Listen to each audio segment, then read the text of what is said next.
नमस्कार। गोविंद पारिक के अंतर्गत आज हम लोग पढ़ने वाले हैं भेषज रत्नावली के बारे में पढ़ने वाले हैं।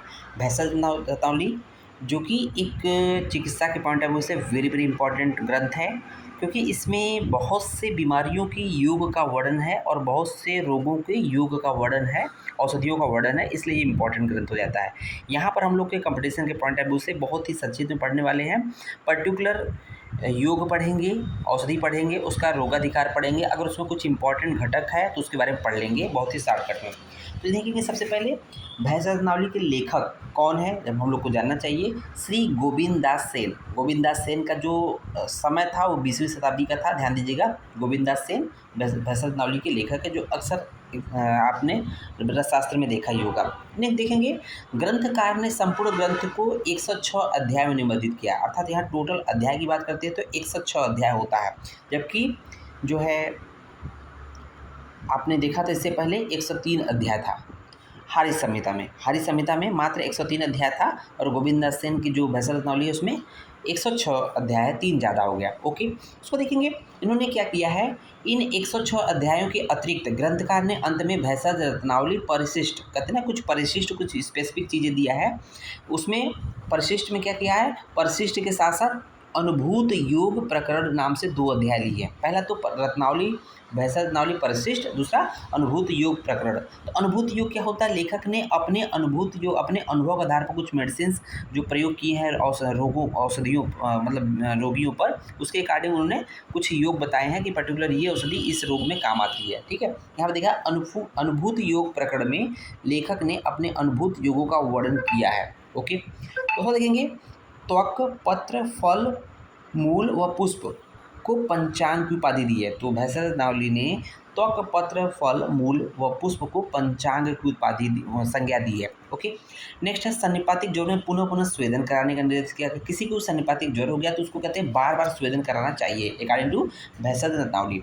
नेक्स्ट देखेंगे, राजक्षमा के संदर्भ में बल को शुक्र के अधीन और जीवन को मल के अधीन बताते हुए यक्ष्मी अर्थात राजक्षमा के रोगी को शुक्र व मल की रक्षा करने का निर्देश किया है। तो प्रश्न पूछता है कि रक्षमा के रोगी को पर्टिकुलर किस की रक्षा करनी चाहिए, शुक्र और मल की रक्षा करनी चाहिए। श्लोक भी आया है, शुक्र आयतम बलम पुंसाम मलायतम ही जीवनम तस्मात् यत्नेन संरक्षण यक्ष्मिणो मल रेतिसी, है ना। तो यही बोला कि शुक्र आयतम बलम पुंसाम, तो व्यक्ति का जो बल शुक्र होता है और मल ही जीवन होता है, और इसलिए तस्मात यत्न, इसलिए प्रयत्न पूर्वक जो है उसको रक्षा करनी चाहिए मल और रेतस की, और मल और शुक्र की। ओके, ये तो बात कर दी है भेषज रत्नावली ने, लेकिन अब बार बार ये हर एक चैप्टर में आता है कि नहीं। देखेंगे योग रत्नाकर का है, अग्निमूलम बलम पुंसाम रेतो मूलम च जीवितम तस्मात् सर्वम यत्नेन वहनी शुक्रम च रक्षेत। तो उन्होंने भी कहा है, उन्होंने कहा अग्नि और शुक्र की रक्षा करना चाहिए। ठीक है ना, तो यहाँ पर अग्नि मूलम बलम,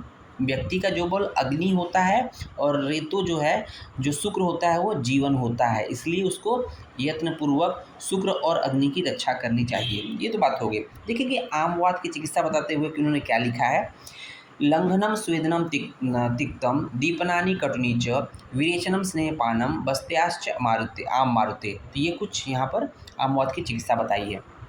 नेक्स्ट देखेंगे उसको उसी में देखेंगे, सैंधवादेन अनुवासिने क्षार वस्ती प्रशस्ति। तो यहाँ पर सैंधव का अनुवासन वस्ती देना है, साथ ही साथ क्षार वस्ती का प्रयोग बताया है आपके आमवात की चिकित्सा में। तो ये वेरी वेरी इंपॉर्टेंट है, जब आप आमवात पर पढ़ते हैं तो उसको जरूर लिखते हैं। ठीक है, उसको देखेंगे, इच्छा भेदी रस शीतल जल के साथ दस्ताव होता है। इच्छा विधि रस अगर आप शीतल जल के साथ देंगे तो दस्तावर होता है, अर्थात दस्त को लाने वाला होता है। ठीक है ना, इच्छा भेदी से होने वाले अधिक दस्त को रोकने हेतु मंदोष्ण जल देने का विधान होता है। ठीक है ना, शीतल जल दे रहे हैं तो क्या होगा कि ये दस्त लाने वाला होता है। ठीक है ना, लेकिन उसको मंदोष दे रहे हैं तो वो रोकने वाला होता है।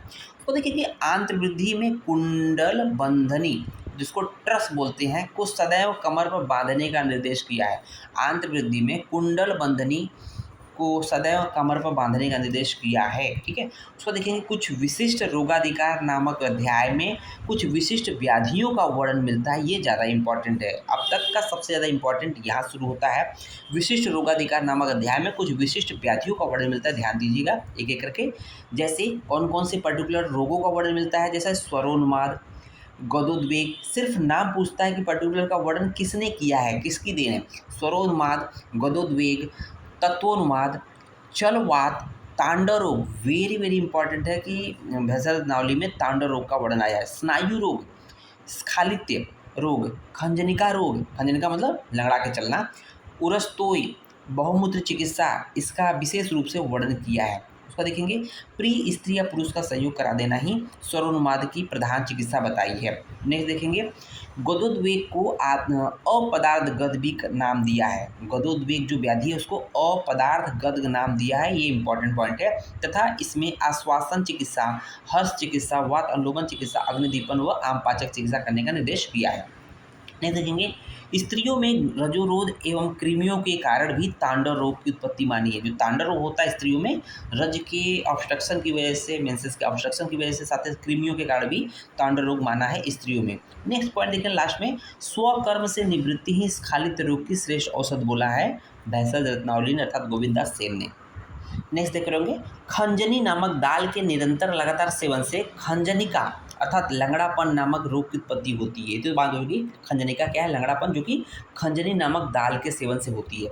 उरस्तोय नामक रोग में कफनाशक एवं मूत्र विरेचक औषधियों का प्रयोग के साथ साथ ही परशुका अंतर अर्थात रिब्स के दो रिब्स के बीच में शस्त्र कर्म द्वारा टेपिंग, फ्लूट टेपिंग की बात कर रहा है, टेपिंग कराने का निर्देश किया है, ये भेषज रत्नावली में बोला गया है। नेक्स्ट देखेंगे, सिरसांबु रोग का वर्णन करते हुए सिरसांबु रोग का वर्णन इन्होंने किया है, ठीक है ना।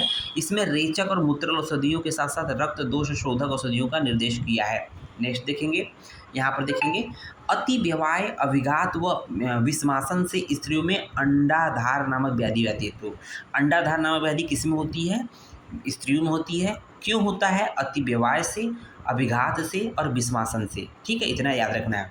अब लास्ट में हम लोग भेषज रत्नावली के कुछ प्रमुख योग के बारे में पढ़ेंगे, योग के साथ साथ उनके क्या रोगाधिकार वो देखेंगे, उसमें कुछ उस पर्टिकुलर योग में क्या पर्टिकुलर कुछ विशेष कंटेंट है उसके बारे में देखेंगे। जैसे वक्त्र रस अर्थात जिसका 5 मुख हो, वक्त्र मतलब मुख, रस ज्वर में देते हैं। और इसमें क्या याद रखना है, वसना भी याद रखना है क्योंकि ये पॉइजनस होता है, ठीक है ना। कस्तूरी भैरव रस याद रखना है, जिसके यहाँ देते हैं ज्वर में देंगे, ठीक है ना। और देखें कफ केतु रस ज्वर में देखेंगे, कफ केतु रस में जो है जो कस्तूरी भैरव रस होता है उसमें स्त्री क्षीर की भावना होती है। ओके, कफ केतु रस में वसना पड़ा हुआ है, ध्यान दीजिएगा। विषम ज्वरग्नि वटी ज्वर की चिकित्सा में देते हैं, इसमें संखिया पड़ा हुआ, हिंगुल पड़ा हुआ, काली मिर्च है, ठीक है। ब्राह्मी वटी जो कि ज्वर में देते हैं, ठीक है ना। इसमें शिलाजीत पड़ा हुआ है, ठीक है, शिलाजीत पड़ा हुआ है, ध्यान दीजिएगा। लक्ष्मी विलास रस, ठीक है ना, लक्ष्मी विलास रस ये भी ज्वर में देते हैं। इसमें क्या है, इसमें आपका जायफल है, अभ्रक है, कपूर है इत्यादि पड़े हुए हैं। जाति फलादि वटी, जायफल, खजूर, अहिफेन पड़ा हुआ है। कर्पूर रस जो होता है अतिसार में प्रयोग करते हैं। यहाँ पर पर्टिकुलर योग है और उसका क्या रोगाधिकार है ये ज़्यादा इंपॉर्टेंट है। तो कर्पूर रस का प्रयोग अतिसार में किया जाता है, अहिफेनासव का प्रयोग अतिसार में किया जाता है, पंचपल्लव का प्रयोग ग्रहणी में किया जाता है। ध्यान दीजिएगा, अहिफेनासव की जो मात्रा होती है 10 बूंद की मात्रा में जल में मिलाकर दें। तो अहिफेनासव की मात्रा जो अतिसार में 10 बूंद की मात्रा जल मिलाकर देने को बोला है। पंचपल्लव रस ग्रहणी में देते हैं। दाढ़ीमास्टक जो होता है उसको भी ग्रहणी में देते हैं। दुग्धवटी वेरी वेरी इंपॉर्टेंट, दुग्धवटी ग्रहणी में दिया जाता है और उसमें आपका वसना पड़ा हुआ है। रामबाण रस जो होती है अग्निमांद की चिकित्सा में देते हैं, ठीक है ना। और देखेंगे पंचबाण रस जो है वाजीगढ़ की चिकित्सा में दिया जाता है। और लास्ट में लास्ट पे ज़्यादा इंपॉर्टेंट भी आता है। तो देखिए कृमि उद्गार रस या इसको बोलते हैं कृमि घातनी गुटका, क्योंकि ये कृमि नाशक होती है, इसमें विडंग जरूर पड़ा होगा। तो कृमि रोगों में देते हैं तो इसमें विडंग जरूर पड़ा है। विडंग को क्या बोला, विडंग कृमि का नाम बोला गया है। धात्रिलो पांडु में देते हैं, ठीक है ना। उसको देखेंगे श्वास कास चिंतामणि रस श्वास में देते हैं। श्रृंगादि चूड़ श्वास में देते हैं। उन्माद गजांकुश रस उन्माद में देते हैं। चतुर्भुज रस वेरी वेरी इंपॉर्टेंट है, चतुर्भुज रस जो है उन्माद में देते हैं। षडधरण योग वेरी वेरी इंपॉर्टेंट है, षडधरण योग भेषज रत्नावली का, इसका प्रयोग जो है वाद व्याधि देते हैं। इसमें क्या क्या है, चित्रक मूल, इंद्रयव, पाठा, कुटकी, अतिश, अभया। याद कैसे करेंगे, चिपका हरितिकी, ची से चित्रक, ई से इंद्रयव, प से पाठा, क से कुटकी, चिपका, आ से अतीश और हरित की मतलब अभिया हो जाएगा। चिपका हरित की कंटेंट याद हो गया। षडधर योग का रोगाधिकार वाद व्याधि है। देखेंगे उसके बाद वातारी गुगुल का प्रयोग आप आमवात में करते हैं और सप्तामृत लौ का प्रयोग सूल और तिमिर में करते हैं। नाराज रस का प्रयोग उदावर्त में। प्रभाकर वटी, वेरी वेरी इंपॉर्टेंट, प्रभाकर वटी का उपयोग हृदरोग में करते हैं, पूछा जाता है। वरुण सिगरू वात का प्रयोग अस्मरी करते हैं। अस्मरी वरुण जो होता है वात एक तरह से कसमरी को तोड़ने वाला होता है। नवक गुग्गुल का प्रयोग मेदो रोग में करते हैं, ठीक है ना। इसमें त्रिफला, त्रिकटु, चित्रक, मेथा, विडंग और गुगलू 50% होता है, ठीक है ना। गुगलू कितनी मात्रा में है? 50% है। कांचनार गुगलू वेरी वेरी इंपॉर्टेंट है, गलगंड में देते हैं, ठीक है ना। तो ये चीज़ें हैं। नौ कारसी गुगुल अर्थात 9 कर शुद्ध मात्रा प्रमाण होता है, इसमें भगंदर में देते हैं, ओके। अभिपतिकर चूड़ अम्लपित्त में देते हैं, इसमें त्रिवित्त पड़ा हुआ है। अभिपतिकर चूड़ में त्रिवित्त पड़ा हुआ, ध्यान दीजिएगा। अम्लपित्तांतक लो, ये भी अम्लपित्त में है। षड बिंदु तैलम का प्रयोग सिरोरोग में देते हैं, इसमें तिल तैल पड़ा हुआ है, भृंगराज रस, अजादूध पड़ा हुआ है। नेक्स्ट देखेंगे रजह प्रवर्तनी वटी, जो रजोरोध में देते हैं, अर्थात जो जिसका मेंसेस डाउन हो जाता है, कम हो जाता है, नहीं होता, उसके लिए उसको प्रवर्त कराने के लिए, उसको लाने के लिए देते हैं।